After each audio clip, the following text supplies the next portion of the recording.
Hello,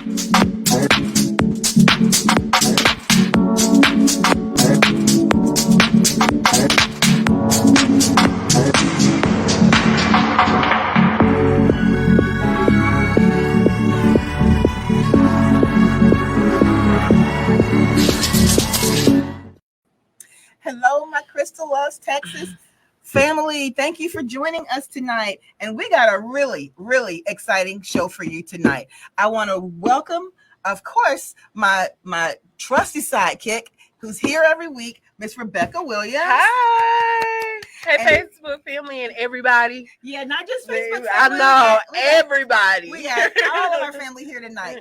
But we've got a special guest on tonight, guys. And it's so special. I called her and I said, I saw what she was doing. Now this is someone, let me look at the right lens. This is someone I would truly consider a Renaissance woman because like Rebecca and I, she started out in the classroom too. Yes, but she had the little bitty ones. But she started out in the classroom too as a classroom teacher here in Houston. I did. Here in Houston. And she just decided that she wanted to do whatever she could to make sure that her scope was the scope of what she was doing was as far-reaching as possible in the most effective and useful way. Tonight, my guest is Miss Staci Childs. That was a nice way of putting that. Thank you. Staci is our District 4 State Board of Education member. Or do they call it a representative? It's member. It's You're right. a member. You got it right on It's the a money. member. But I've got to add that it is an elected position. It is. Yeah, so we voted Staci in. That was 2 years ago? Yes, May 24th of 22. So just shy of 2 years ago. Okay. Almost 2 years ago. And when does the how long is that term? So actually that term is 2 years. Okay. I had to put my name on the ballot in December of last year. Yeah. And I'm technically running right now, but I don't have an opponent. So Okay. I'm deemed elected. Okay. Very good. That's With always 2 year good. term, That's yes. always good. It doesn't always happen that way. No. But that's always good. But let me tell you this. Staci we're going to talk a little bit about some of the things that she encounters and what her day-to-day life is like being a State Board of Education member, but we're gonna peel back some layers. Okay. We're gonna peel back some layers and let you know about a project that Staci has coming up. When I saw this, I was like my little meme on Facebook, you know, the one that goes it was like, wow. And that's what I mean when I say Staci is truly a Renaissance woman. Staci, can you tell us about your latest project? Yes. Well, Let's give her a drum roll. What is your latest project? So I have put together my first documentary, which chronicles my journey of elected office. Yes. And just navigating being a creative, but expected to be serious and expected to be a certain way. And you know what? I got a true confession to make. Okay. Can we make true confessions here, Kenji? These Sure. are my confessions. Okay, we're gonna make a true confession. When I saw Staci, and when she had her campaign information out for the last campaign, and I saw Staci doing that rap in front of Emancipation? You had two little girls on the side of you. Yep. And I said, I like her. Yep. I like her. I'm not sure what's coming, but I like her already. And Staci, that wasn't your first or last foray as a rapper. No, it wasn't. Y'all, Staci's a rapper. I am. I was watching Staci on her video last night, and she has got a single. I do. Out. Tell me the name of it. So my latest single is called Slept On. Okay. And I do a little rapping and singing in Slept On. Okay. And it's just about people trying to write me off.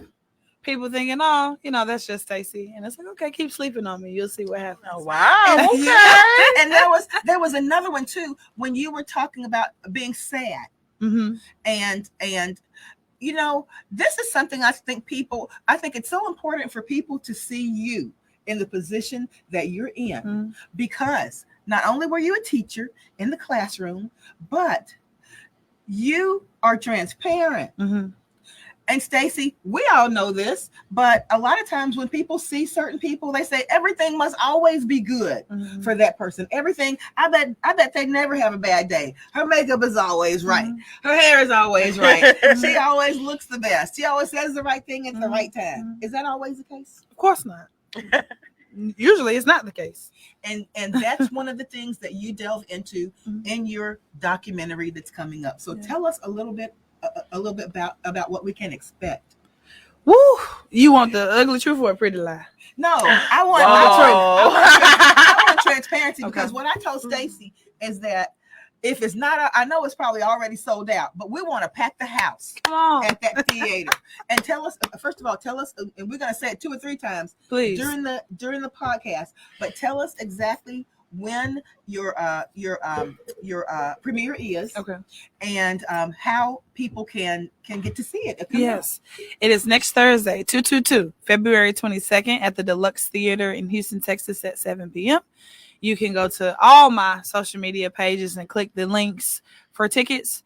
The regular tickets are $25. The VIP tickets are $100. Okay. And this is a campaign fundraiser because Okay. although I'm running unopposed, I still plan to do things in my district. Outreach things. Yes, Things that cost money. You know, I want people to come with me. I want to provide my constituents with food and drink and just really do something nice for the people in the district. So that cost. And Staci, let me tell you, Staci is probably one of the only. Now I'm not gonna say one of the only, because I went on and I looked all through your social media. Okay. And I might need to do another scrub.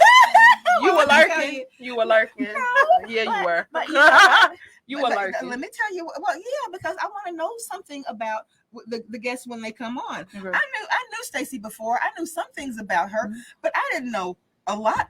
And a lot of what you do, you make sure that you get back out there into those schools. Mhm. And you're not talking expressly at the adults. You're talking mainly to the kids. Why is that so important? Tomorrow will make my 5th school visit this week. Wow. Yeah, I do a lot of school visits, and it's important for the kids to know about my journey. Yes. They need to know that I'm just a normal person. They need to know that they can do it. They need to know that a lot of people, when they come to career days and they hear adults talk, they say, "Hey, I'm this fancy lawyer," or "Hey, I'm this teacher." Well, how did you get there? Yeah. What is the Right. process? What about the heartbreak and the struggle and all the pieces that get to being a 17-year-old, maybe 12th grader to where I am now? I think we don't talk about the process a lot, and it's important for me to talk to the kids about the journey. And the journey is not always street paved with gold. Right. Can you tell us a little bit about your journey, especially how you came to Houston? Because you're not a Houston native. No, I'm not. I'm from Atlanta. Somebody actually left Atlanta and came to Houston. Mhm. You usually hear it the other way around. Yeah. Well, the thing about me is I have a lot of FOMO, fear of missing out. So at the time that I came to Houston, I was in a relationship. My friends were around. We were turning up, going out every weekend, every day, really. And I just wasn't. I was young. Yeah. And then with my family is great, but anytime I needed somebody to go to the store or do this or do that, I was just I felt like I was all over the place. I didn't really have a lot of direction for me. So I applied. Were you right out of college? This is So I went to Hampton and I graduated at 21. I came back to Atlanta. I applied for some jobs. I wasn't really getting a lot of the jobs that I wanted. Yeah. That was during the recession when Bush was the president. Uh-huh. And what did you major? I was a psychology major, Okay. Spanish minor. Okay. And I was like, well, I'll go to grad school. So I was at Georgia State. I was getting my master's degree, but I felt like I was just playing around. Okay. Even while pursuing a master's, Wasn't which is great. Yes. Yeah, I just wasn't fulfilled. So after I finished that degree, I applied for Teach for America. Okay. And they said, hey, we like your application. We like your interview. But the only caveat is you have to come to Houston. And I'm like, wow. I'm not moving to Houston. Teach for America brought you to Houston. Yes. I'm like, I'm not leaving my mama. No, Yes. I'm my daddy. No. Are you an only child? No, I have one sister that's Okay. 15 years my senior. Oh, Wow. okay. So we didn't you really grow grew up together. Yes. So I have the only child vibes a bit. Right. And I saw a picture of your mom. mhm. Y'all like twins. I know, but if you say my dad, you'll say that too. Yeah. So, I saw a picture of your dad mhm, and yeah. his brother. Yeah. I told You you, I been, was so oh, you That's such all a right. lurker. That's all right. They That's were all right. your mother is beautiful and your Thank you. dad handsome, brother you. handsome. But I did not know you had a sister because I just saw you and your mom. Mhm. Yeah, my sister, she always says she doesn't like taking pictures. I'm like, girl, if you don't get in this picture, She's so. like me. I don't like the Yeah. pictures. No, at all. So when you were in graduate school, you went ahead and finished up Mhm. and accepted a position with Teach for America. Now, how does that work? Mhm. When you get on with Teach for America, do they have certain areas that they concentrate on? Mhm. Yeah. So when you fill out your application, they say, hey, you may have to move. Can you choose your top 5 cities that you'll be willing to relocate to? Okay. And Houston had to be 5th. So, of course, Wow. my first one was Atlanta. I think I chose DC, Charlotte, things that are kind of near Atlanta. Right. I may have chosen Dallas and then Houston. And Okay. they said Houston. I'm like, why would they give me my 5th choice? Were all the other ones booked? But remember, I had a Spanish minor. Yes. They needed, at the time, a lot of ESL teachers. Absolutely. Right. Exactly. There were a lot of, and there were a lot of students in Houston that just didn't have teachers. So at that time, which was 2013, it was just time for me to come, and they needed me. So you got to Houston, and you now that program it's like an alternative certification program. Yes, it's an alternative certification program. Okay. And how did you end up? What elementary school? So I did my summer training at Gallegos Elementary. Okay. And then I was formally placed at Emerson Elementary School, which is in Southwest Houston. Okay. Mm-hmm. And while you were at Emerson, you actually organized a girls, what was it, like a girls mentorship program? Tell us about that. Sure. So when I was at Emerson, I wanted to start a dance team because they didn't really have a lot of sports or a lot of extracurriculars. So I said, hey, I asked my fellow teacher Marcella to start a dance team with me. It was a co-ed dance team. Okay. And we started competing with other groups, and we won first place at this event. And I'm like, oh, we can really do something with this. Good. So that transformed into an after-school program. So it started off being co-ed. And that went well, but I just particularly saw that the girls were just different. The girls just didn't have the confidence that the guys had. Yes. They didn't feel like they wanted to answer questions or just thrive in the same way that I saw the boys operating. And that's not uncommon. Mm-hmm. That's not uncommon, especially when girls get to be some of the older elementary, and especially during those middle school years, where they may have formerly been really outgoing, the top of their class. Right. They start to kind of push back and let the guys push ahead. Why do you think that is? Well, I don't want to be controversial per se, but I feel like sometimes we're taught to be quiet. We're taught to be seen and not heard. Yeah. We're taught that you should be pretty, and if you're too loud or if you speak up, that's not desirable. You're aggressive. Yeah. Yeah. And I think even if you're not explicitly taught that, maybe you'll see your mom or your aunt or someone in your family operating like that. So you mimic that. Yeah. So. And a lot of times, a lot of what we can experience in terms of that kind of thing can also be cultural. Mm-hmm. Right. It can be. And as teachers, when we see this kind of thing happen, it's our charge to kind of go in and, as best we can, arrest that to a certain degree. Yeah, for sure.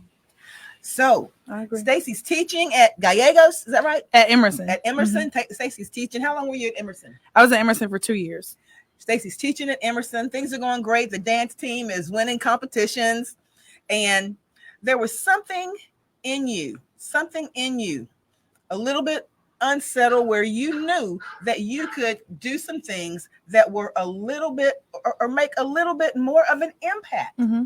So what did you decide to do at that point? All right. So there are some things that happened in childhood that I didn't discuss. Okay. Some good things. Now, are these some of the things that we should wait to see in the movie? No. I Okay. mean, we can talk about them now. Okay, good. So when I was in 12th grade, one of my teachers told me, hey, you have this servant leader heart. Like, I really think you should consider being a lawyer. And I'm like, ain't no way Stacy's going in the courtroom to argue with anybody. You I'm not never- writing you ne- briefs. so No, you didn't want to be a lawyer. absolutely not. I was into music and creativity. Yeah, I've been into music and creativity my entire life. Yeah. But the law thing was different. I was in student government, and when Yes. he saw how I was, he was like, "You need to consider this." And I'm like, Wow. no way. But what he put in me, he put something in me that day, and it kind of stayed in the back of my mind. And before I came to Houston, I applied to law school. Oh, I never told this story out loud. Oh, wow. It's good. It's a first. It's a first. It's good, yeah. It's On a Crystal podcast, Loves, yes. Texas. So I was dating a guy at the time, and I got my acceptance letters into some law schools, and it would have required me to leave Atlanta. Okay. And I was like, you think we'll be able to make this work if I go? And he's like, nah. And young 23, 24-year-old Staci is like, I need my man. I don't want us to break that up. was the most important thing in the world. So I didn't go to law school, even though I had gotten accepted. Wow. So after moving to Houston, the breakup was the breakup. Right. 2 years in, I'm like, well, now you're 27. Yeah.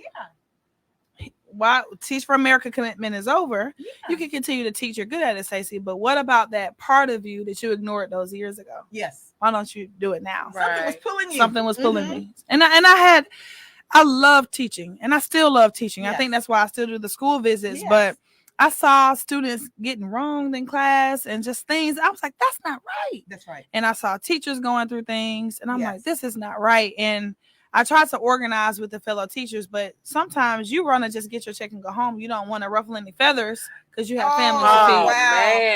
Oh, man. You opened up. But I'm not saying that out of to disrespect them. No, I understand no, it, right? we agree. People have Yeah. different responsibilities. I'm not protesting. I'm not doing this or That's that right. because I have kids or That's a family right. at home, Right. and I have to That's- respect that. You have Right. to. You have So to. I said, I need to figure out a way that I can really ramp up my skills so that I can use my voice, and that's when I decided to make the transition to law at that time. Okay, so Mhm. now, Staci, while you were in law school, could you continue teaching, or was that basically taking up most of your time? So for anybody, no matter how old you are, if you want to go to law school, don't work. Because I was That's still demanding. taught while my Really? first year. I wasn't a full-time classroom teacher, but I was an interventionist. Got you. And I started doing intervention at Shern Elementary, which is Yeah. near here, actually. Right. Mhm. Mm-mm. Really Law is a jealous lover. got you. I jealous like how lover. you put Yeah. that. So I did do intervention my 1L year, my first year, but Right. after that, I had to take a pause. Yeah. Yeah. And so we're coming up on, this should be probably around what, maybe 2000.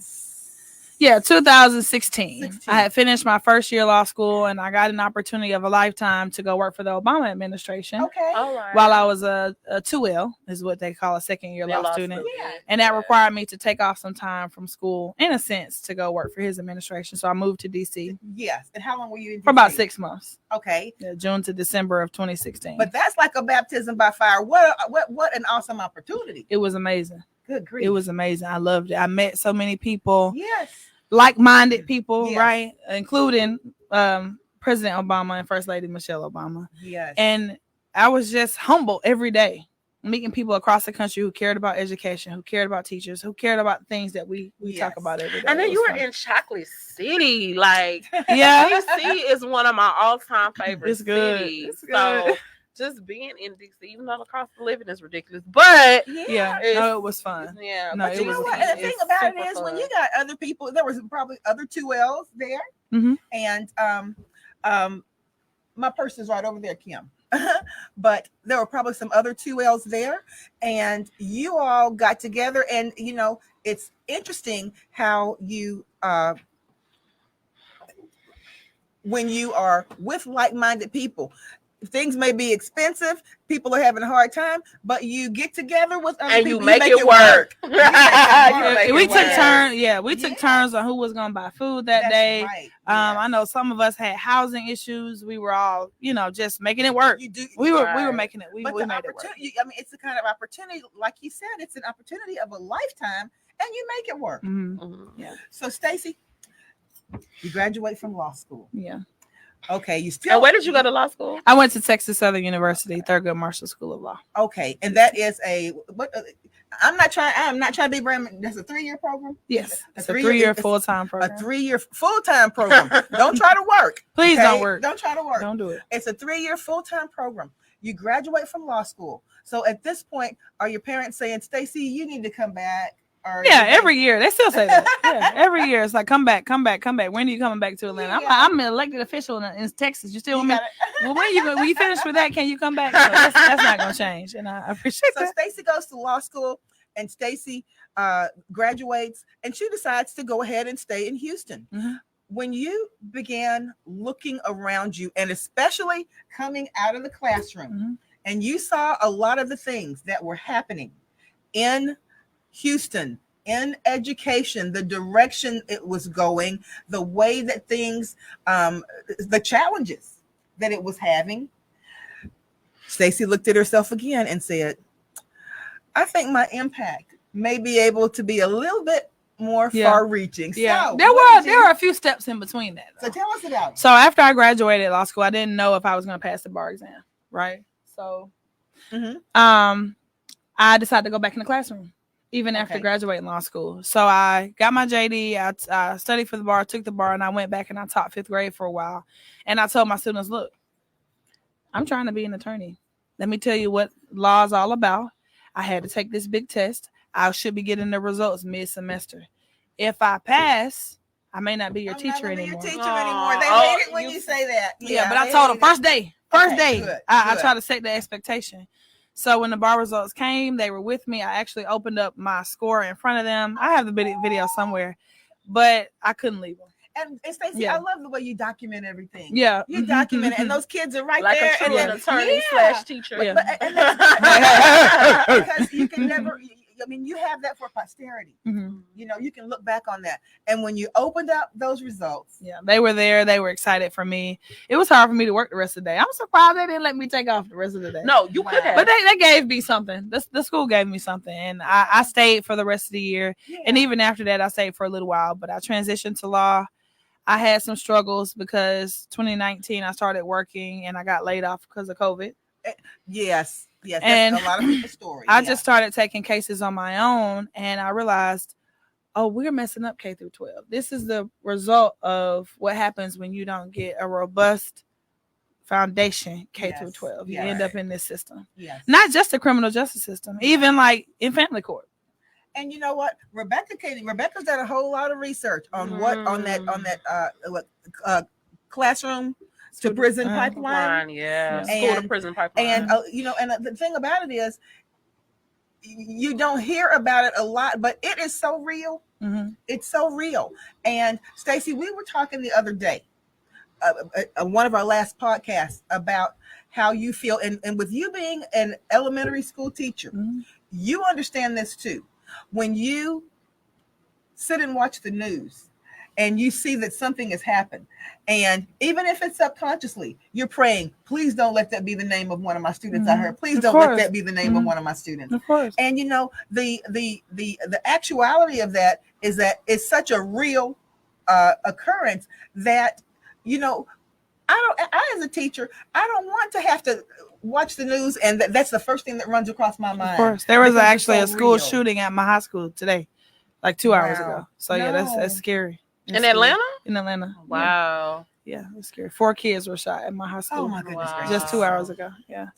So this stuff is real.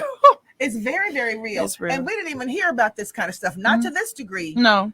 15 years ago, even 10 years ago, it was something that was I can't know for you. News, hang on on the news, just where they stopped the news all across the nation. Now it's such. I didn't know there was one in Atlanta, but I heard that it was something that happened in Kansas City. But we're so deafened to it now because it's such a reality. Absolutely. Yeah, I remember the first school shooting. I was in the 9th grade. That was Columbine. Yeah, and it was like we were in school that day, and we were like, "What? Who shoots up a school?" Yeah. Like that was like because it was unheard of. Little did I know that was going to be reality. Yes. and a constant fixture of reality. Almost once a month you hear about a mass shooting. Yeah, it's pretty scary. Yeah, and the thing about it is, there are ways to attack those kinds of problems, but that's another subject for another show. Yeah, right. No, but I honestly, which I kind of talk about in my documentary. I think when I was elected, I think I told you at the beginning of the show, I was elected May 24th, 2022. That was the exact day that the Uvalde shooting happened. Yes. So I remember being at Wheeler Avenue Baptist Church. I was campaigning. I was passing out my flyers. It was the runoff. People were going in to vote. Right. And I remember one of my staffers came up and said, "Look, did you see what happened in Uvalde?" And I'm like, "Wait, what? No, of course I didn't see anything. I'm campaigning." Right. So to hear that 21 people were killed a few hours away from where you live. That's the age of the kids, your kids that you would teach. Yeah. You're trying to run for an education seat. Yeah. You don't even know if you're going to win or lose. It was just so much going on. I think school shootings is kind of like the undertone of like my time being in elected office. That's true. It's a big thing. And it kind of, that stuff makes me depressed. It really does. It does. It does. So, and Staci, since you have sat in this position with the there are 11 of you throughout the 15. State. There are 15 of you, and tell us about the different regions. Sure. Are the regions represented mostly by large cities or counties? How are they represented? All right, so we each have between, I guess, 500,000 to 2 million students in our district. Okay. And they're broken up by area and by people. Okay. So for me, I have the smallest district in terms of size or geographic area. Right. But I have a lot of people because Houston is dense. That's right. So but then there are places like District 6 where, like in Lufkin, Texas, where it's a larger geographic area, but it covers a smaller amount of students. Right. So they try to factor geographical area with the amount of students to make it even across the 15 people. And even though that's not a partisan, it's not a partisan seat, but I was looking. Well, it is a partisan seat. Well, not on paper. No. Okay. It's not a partisan seat on paper, but I was looking at and I wish that I had brought this because I actually saved it so that I could give it to KG so that we could put it up. You had what was on, I'm going to call it a docket. I don't know anything more to call it, but what you all were going to be discussing in that meeting that day. And you said, one of your comments was, I'm looking at this. I can't believe this is what it's going to be discussed. And there were some things that had to do with drag queens not being allowed to, what was it? Children? Yeah, I think there was somebody was going to be offering some type of continuing education credit, and one of the options was drag queen stories. Yeah. Okay. And I think something else, but there were some things on there. There must have been about 15 topics listed on there. There were some things on there that were very viable and that they should have been on there. But you raised an eyebrow at some things that were on there that, my goodness, we wouldn't have seen on there 5 years ago. And like, do we really need to be putting our time where we are going to be talking about very important things that have to do with how schools are going to go forward? Should we be putting our good time on this? Well, here's the thing. People, and I'm going to include myself in this. People like their moment. And if you were backed by a certain group, right, or someone's funding your campaign, or if you just have certain ideals, if you can see any opportunity as a moment to just have your shine, and sometimes that takes away from the work that we need to do for kids. And Staci, the thing about it is, when you all are in there and you meet the state board of education meets how often? We meet every 2 months or so. Every 2 months. So that means when you all get in there, your time is valuable. For sure. You guys have got some really important things to talk about. You've got some really important decisions to make. How long do your meetings normally last? A week. Okay. Yeah. So we just finished session on February 2nd, and our longest meeting lasted about midnight. I mean, that's not commonplace, but we can go all day or they can be short, but we're in Austin for a week at a time.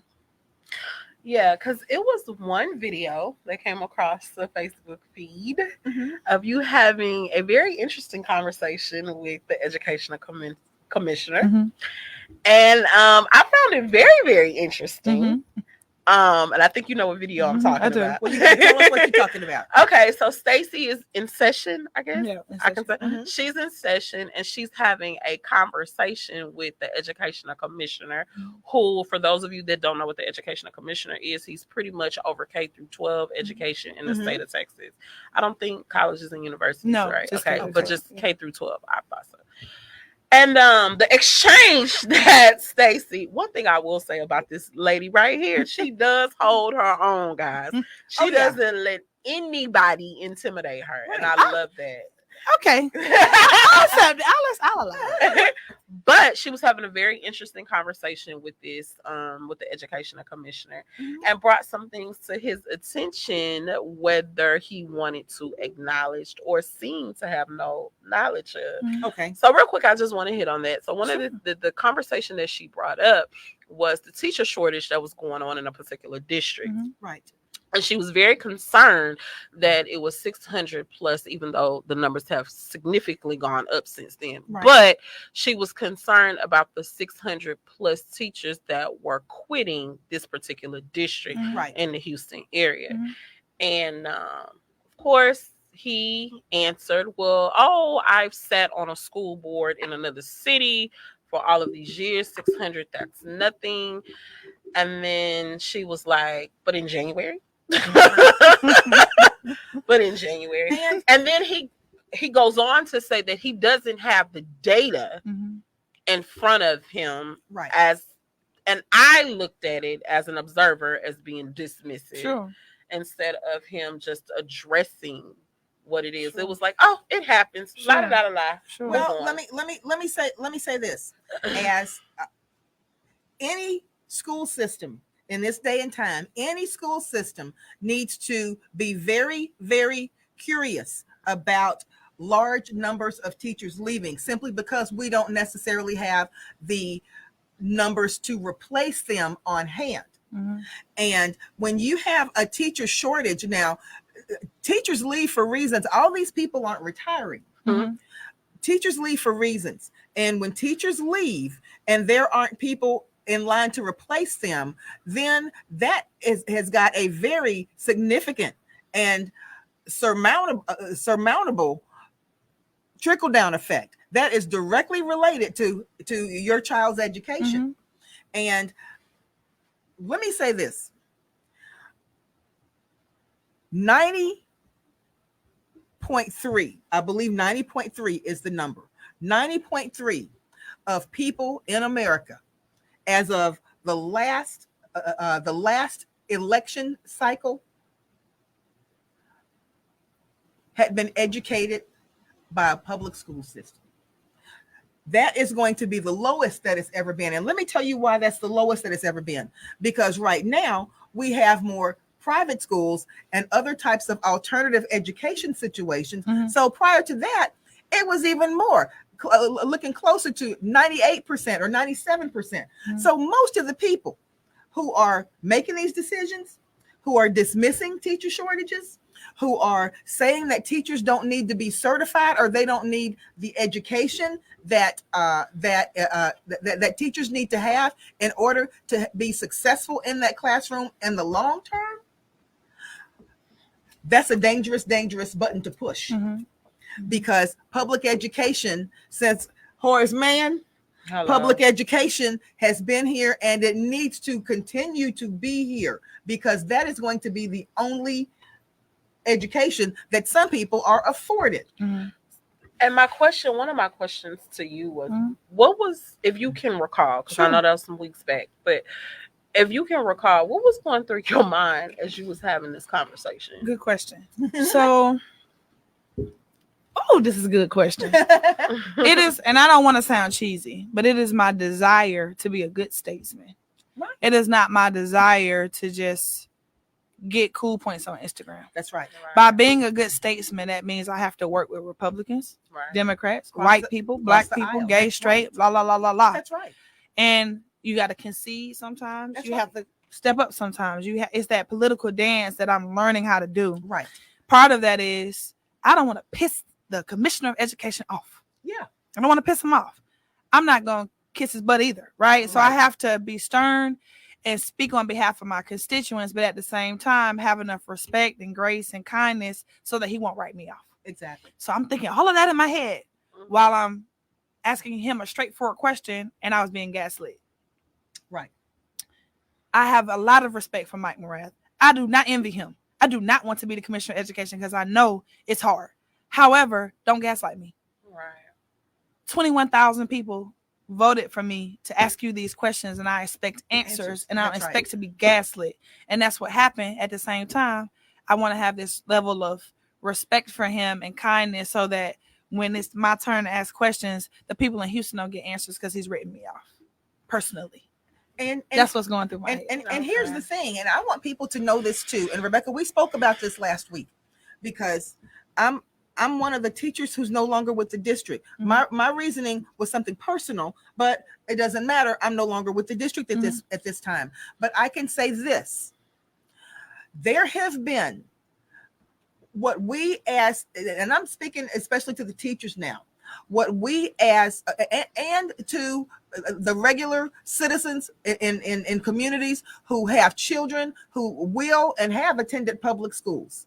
We have had good stewardship in the form of governors and leadership across in Texas history that stood for public education on both sides of the aisle. Right. We have. I agree. And that's the kind of thing that we need to look at. We need to look at people's records and if they are standing to make public education strong, or like Rebecca says, if they are doing everything at every turn to take out a hatchet and chop up, public education. I'm going to say it again, and I'm going to say this, and then I'm going to ask Staci some more about her movie coming up. But I'm going to say this again. If you can understand what we're saying, if you can understand the language, if you can read it, if you can read those comments, somewhere along the line, 90+% of you have got a public school teacher to thank. Sure. Okay. So keep that in mind. Look at how people are funding public education. And that is because, like you said last week, Rebecca, where your money is where your heart is. Right. And if you're continually pulling money away from public school education, what that is doing is creating a deeper divide between people in the state. Right. It is. Right. It is what it is. Okay. Now, Staci got her law degree. Mm-hmm. Staci is now laid off. You decided to take some cases on your own. Sure. And you at that point said, I know my impact can be greater. And something was still pulling at you from the inside. That's right. So when did you decide, you know what? I'm going to give this a shot. Whew. So I say October of 2021, I started thinking about it. I was like, I see other people do it. I've worked on political campaigns. I worked for the Obama administration. But when you want to put yourself in the forefront, it's completely different from any other volunteer opportunity that I've ever done anyway. And I said, okay, how is this going to impact my mama? How is this going to impact my family? Your family, I was dating at the time. How is this going to impact him? How is it going to impact me financially and personally? And am I going to be able to get sleep? Right. I started asking myself those questions. Working during this time. Oh, entire time. My own practice too. Yeah. I wasn't getting a paycheck every 2 weeks. I was still building my law practice. That's right. You're out there getting it yourself. I look back at like, how did I do that? Yeah. And I said, well, just like I thought about going to law school, the time is now. Yeah. Don't wait. Just try. Yeah. I kind of went at it as a just try. But my version of just try might be different from everybody else, because when I just try something, I try to go hard. That's right. I try to put my best foot forward. That's right. And then when March came around, there were 5 of us. And when I made the runoff, I actually thought I might have a real shot at this. Yes. So, and I think other people saw that in me too. So I started getting more donations, more help, more people block walking and making phone calls for me. Yes. And it was divine almost. Okay. Yeah. And Staci, let me say this. And Staci, now because of all that, Staci, your first course of action was just to step out there on faith. That's it. You didn't have a parent. I didn't have money. I didn't come from this. Nothing. Yeah. Mm-hmm. Who was with the Board of Education and you hadn't even come up within the Houston school system. No. But you stepped out on faith and it paid off. Mm-hmm. And thank goodness, because to see you being, and I'm gonna call it like it is, as unconventional as you are, you remind me so much of a lot of the students that sit in my middle school class. Right. I want these girls to see you and say, wait a minute, she looks like me. Mm-hmm. That means I could do that. Mm-hmm. I wanted to rap. I know how to rap. Yeah. I know how to, I want to cheer. Mm-hmm. I want to be part of the dance team. Mm-hmm. She's just like the girls that we And it was so crazy because one of my girls today just asked me, she said, is it possible for me to be a doctor and do hair? I was like, do you know how many clients you would have as a doctor? I mean, that's actually like perfect. Like you can like help me. Look at the dermatologist. You can help me from the inside out. Yeah. After you give me my medicine, you just do my hair. Right. And guys, she asked me that today. Our time is kind of limited, but I'm gonna say this, and I'm gonna circle back around to this. I looked at Staci's Facebook page. She lurked. And no, I looked at Staci, but I've known Staci for the last couple of years. And I looked at, and sometimes her, so she comes up in my feed. And I was looking at her Facebook page and I was so proud when I saw this. Staci, you tell us a little bit about this, because this is the way that you put yourself out there sometimes. Sure. There was a competition that you had to write an essay and ask for, this was a national competition, and ask for funding for projects that, let me correct me if I get this wrong, for projects that you were doing in the community by way of your law firm and helping people who were underserved. Yep. And they called you up to give you the status of it, but it was really a trick call. They were calling you up to tell you what? That I had won the grant. Yeah. Sure. Yeah. So tell us about that.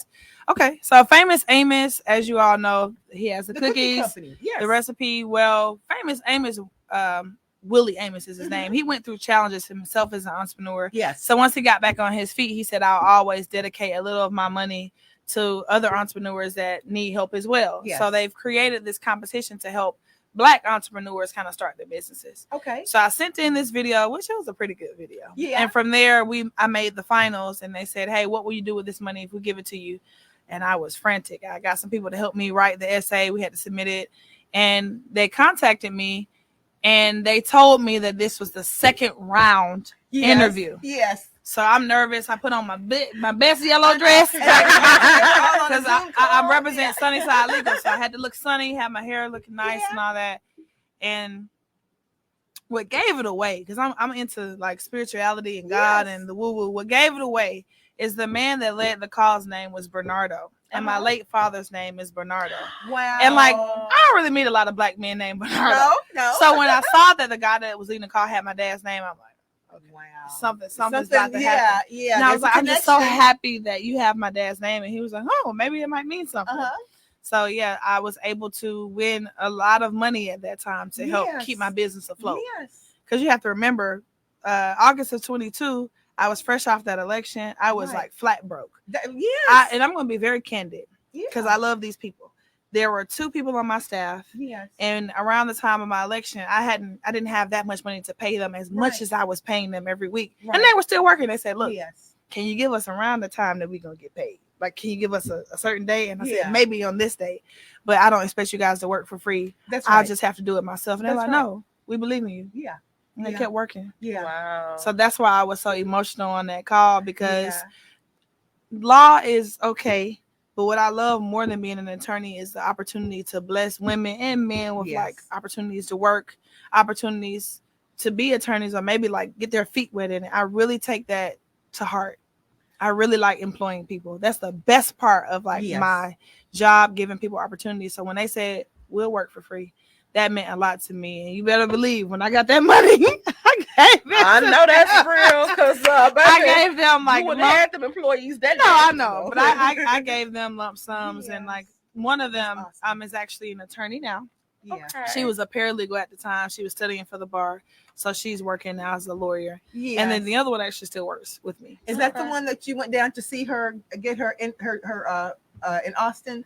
No, I did post her though when she got her bar results. Okay, because this is one. She was kind of a slender young lady with glasses, and you said that she was a mom. And Yeah, she that's was, her. Yeah, yes, yeah, that's her. yes. Yeah, And you said her. this is one of the first people I hired. Mm-hmm. Yes, Yep. and she kind of followed in your footsteps. Mm-hmm. And now she's an attorney. She's doing her thing. That's awesome. Staci, before we go, we got about 3 minutes. Okay. And I'm going to have you repeat in just a second the information for the premiere. Mm-hmm. But you say that one thing that is going to be shown in the documentary is that on a couple of times you have struggled with some degrees of depression. Mm-hmm. Tell us a little bit about that, Mm-hmm. because in our community, sometimes people don't want to talk about it, and that's as real, especially in this day and time with the things that we are facing. That's as real as it gets. Oh yeah. So my therapist says it's like situational depression. Like I guess if like a money or a relationship or some type of hard situation comes, it kind of sets me down the path. Right. But after that election, I felt what I now know may be depression, because when you run for political office, if you have opponents, sometimes it can be pleasant the whole way through. But a lot of times people will put out negative ads and do negative things just to get points on their end. And now I'm 2 years removed from that. I understand it wasn't personal. They didn't even know me. It wasn't personal. That's right. But for Black people to do that to me, I don't know. It is something to me. And once I got in the seat, I started speaking out about certain things. And again, another organization with a lot bigger following and a lot more money did the same thing. They started attacking me. And I'm like, why? Yeah. I don't know. I don't know. I'm still learning how to navigate that. Yeah. Being in political office, realizing that this might happen, but when it happens, what do you do? Yeah. Do you go to therapy? Do you go shop? Do you go party? Do Yeah. you just sit in the sadness? What do you do when people are like attacking you and that's just like part of your job? Yeah. So I talk about that in the documentary. And Staci, one more time, Rebecca, let's give her one more drum roll. Next Thursday. Yes. Go for it. Next Thursday, 2/22, 2/22. February 22nd, I am premiering my first documentary, I Don't Even Know Me Yet, at the Deluxe Theater, 3303 Lyons Avenue. You can get your tickets on my page, or you could just show up and we'll make sure we take your money there. Next Thursday, 2/22, 7:00. And it's a fundraiser. Yes, for your it's re-election a fundraiser campaign. for my re-election campaign. And if people, if schools are watching and they would like to get their State Board of Education member to come out and maybe so that their students can see her and see that what you are doing can be a reality for them too. Absolutely. How would they do that? So you can, I have gone to school visits from DM requests. You can go to the Texas Education Agency website and go to my email. You can hit me up on Crystal Loves Texas. You can go to Crystal Loves Texas and get information. Yes. I'm not really picky about how you contact me. I like being contacted about school visits because I like to speak with kids. So. Awesome. She is a teacher at heart. And with one last question I have to ask you, if people would like to, Staci is the type of role model that when girls see her, they see themselves. Thank you. If they would like to come out and bring their daughters, is there an age restriction? No, you can come out. No, there may be some topics that are PG-13, but so if a parent is there accompanying the student, no that would problem. be fine. Yeah, it's okay. fine. So bring your daughters out. Yeah, you can bring your sons out. Yeah, okay. Please. Even if it's not a girl, she may look like his sister, his aunt, his mom, his cousin. Okay, but we want people in the community to know and see that the people that are representing them, the people that we've entrusted our life into, our education into, they're just like the people that we know. So this is not something strange or far removed from what your own daughter might become. Staci Childs, State Board of Education, District 4. Yes. Houston, Texas. Amen. We want to thank you so much for coming out. And I had to get Staci on here. I had to get her on It's here. Been a pleasure. Yes. You know I love coming to talk to you. Yes. And Staci is good people, and she surrounds herself with good people. But if you want to make sure that you see history in the making, your daughter, if she's sitting in the kitchen right now telling you, I want to be a hairdresser, and I want to be a professional cheerleader, and I want to be a lawyer, and I want to be a doctor, and I want to be on a state board of education, do it all. She can do it. She can do it, and she can do it well. But we want to thank you so much for being just here. Real quick before we get off, what is the attire for the movie premiere? You can wear whatever you want. Come as you are. No, say it like you said it on the invitation. Come as you are, but if you want to stunt, please do. There we go. Staci Childs, we want to thank you so much for being here, and we will be there. We will. And Rebecca, as we say every week, we can do it. Thanks so much. Guys. Thanks so much, Miss Staci, for being here. And we are out. We are out. Guys, comment. Make sure you give us those comments, and we'll see you next week.